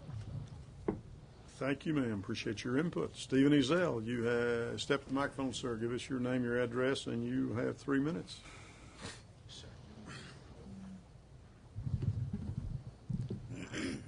Stephen Ezell, 6121 South 6th Street, East Muskogee, Oklahoma, and a proud volunteer at the Jack C. Montgomery VA Medical Center. About 70 years ago, Douglas MacArthur said at the end of World War II, he said, "The guns are now silent. A great tragedy is now ended." However, for the families of 83,193 American service members, that last statement could be no more erroneous, because they still do not know the ultimate fate of their loved ones who have served honorably this country. Of that 83,193, 201 of those are from Oklahoma, 8 of them being from Muskogee County alone. To this end, tomorrow afternoon at 2:00 p.m. in the auditorium of the Jack C. Montgomery VA Medical Center, a ceremony is being held to honor and remember those who are POWs, MIAs, who have still yet to be accounted for. This ceremony serves not only as a testimonial to the valor of the living, but also in memoriam to the sacrifices of the dead. I strongly encourage all of you who are city council members, and I strongly encourage all people who truly appreciate the freedoms and privileges that they cherish about this country, to be in attendance, if they can. Because by doing this, by example, you will inculcate the very words that are written on the POW MIA flag. You are not forgotten. In conclusion, I would have to say that the words that Ronald Reagan said 30 years ago, I would have to say actually make better sense. We close no books. We write no last chapters. We put away no final memories. America's involvement in any and all of its wars cannot and shall not be concluded until we have achieved the fullest possible accounting of those still listed as missing in action. So I encourage you, your schedules permitting, to attend this ceremony. And I thank you very much. Thank you, sir. Mr. Swan, did you want to meet with these 4 people? Okay, if you'd gather right here at the table to our left, and that concludes our agenda and our meeting. Thank you. Who are those?